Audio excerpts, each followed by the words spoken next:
NBC 15, this is breaking news. We are following breaking news tonight. Firefighters are battling a fire just off of Todd Drive in Madison. And that is where we find NBC 15's Meredith Barrick, who is live at the scene with the latest. Lee, still a very active scene out here. Firefighters were called around 8:45 to Arbor Gate. They had reports that there was a fire on the 5th floor of the West Tower. Now that's what houses Bonfire and a number of other businesses. Fire officials tell me the fire was contained to one room, and they did spend a lot of time checking to make sure it hadn't spread anywhere elsewhere in the West Tower or East Tower. Now, fire officials also tell me that one person was arrested. A suspect had been found inside the building and had caused damage elsewhere. Now, they are not sure if this person is connected to the fire. They're currently investigating that right now. Thankfully, no injuries, especially because a lot of people were out here tonight on a busy Friday night. Reporting live in Madison, I'm Meredith Barrick, NBC 15 News. Meredith, thanks. If we get any more information, we'll be sure to let you know tomorrow on the morning show and on NBC15.com. Well, it turned out to be a beautiful, crisp fall evening, and more of that cool air is in the forecast for the weekend. Here's AJ Waterman with our Weather Authority forecast. Hi, AJ.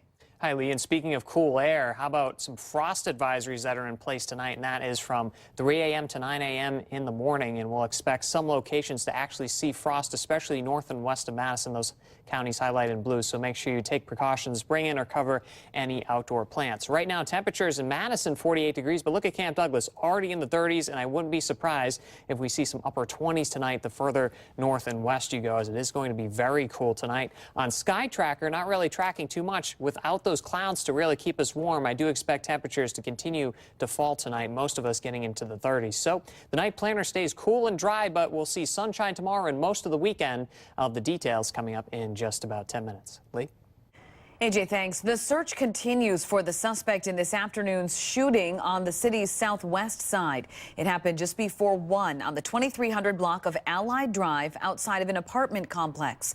NBC 15's Morgan Wolf has been following this story all day. Morgan, what have neighbors been saying?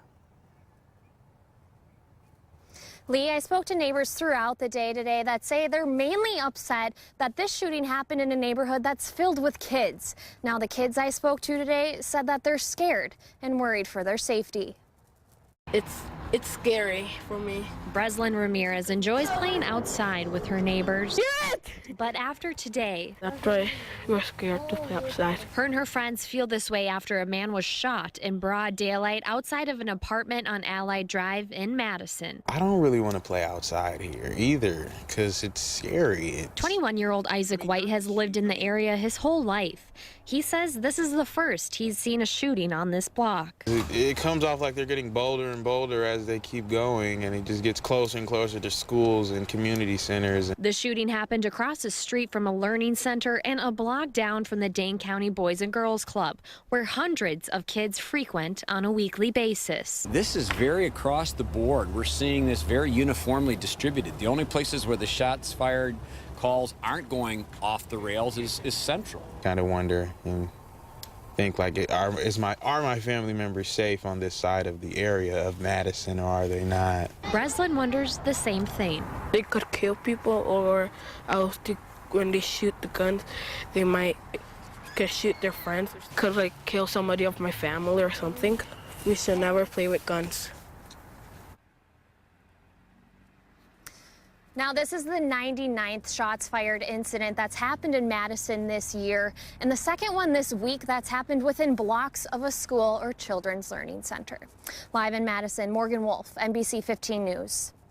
Morgan, thanks. A personal injury lawsuit was filed today in Dane County Court by Brian Gritner, the man whose house exploded in Fitchburg back in August. The explosion happened on Sherrill Drive near Fish Hatchery Road. Court records show the lawsuit is against Sears, Home Delivery Link, a number of insurance companies, and a man who was hired to install an appliance in the home. We reached out to all of the companies named in the lawsuit, and only one has responded. A Sears spokesperson says, quote, "We have no comment on this pending litigation." The lawsuit filed today claims that when a clothes dryer was replaced in 2011, the man installing the new dryer failed to cap off an open end of natural gas piping at the home. Attorneys believe that the escape of natural gas through the uncapped piping is the cause of the explosion.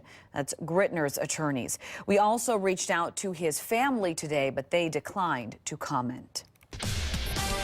This just in tonight, House Speaker Paul Ryan has retracted Donald Trump's invitation to an annual fall festival here in Wisconsin tomorrow. This is following the release of an audio tape from 2005 in which Trump made lewd comments about women. Ryan says, quote, "I am sickened by what I heard today. Women are to be championed and revered, not objectified. I hope Mr. Trump treats this situation with the seriousness it deserves and works to demonstrate to the country that he has greater respect for women than this clip suggests." In the meantime, he is no longer attending tomorrow's event in Wisconsin. Donald Trump says his running mate, Mike Pence, will campaign here in Wisconsin in his place. And Trump is apologizing tonight for those graphic comments made over an open microphone 11 years ago. NBC's Brian Moore has the latest. An old recording creating new problems at a bad time for Donald Trump. I moved on her, and I failed. I'll admit it. Whoa. I did try and her. She was married. Trump's graphic 2005 comments on an Access Hollywood bus were captured by an open mic. Months after marrying Melania, he bragged about kissing and groping other women without permission. And when you're a star, they let you do it. You can do anything. Trump issued a statement saying this was locker room banter, a private conversation that took place many years ago. Bill Clinton has said far worse to me on the golf course, not even close. I apologize if anyone was offended. Among those offended, Party Chair Reince Priebus and several other top Republicans. House Speaker Paul Ryan said he was sickened by what he heard and said Trump would no longer be attending a Wisconsin event on Saturday as scheduled.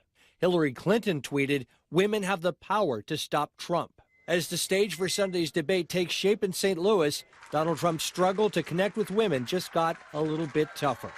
Brian Moore, NBC News, Washington.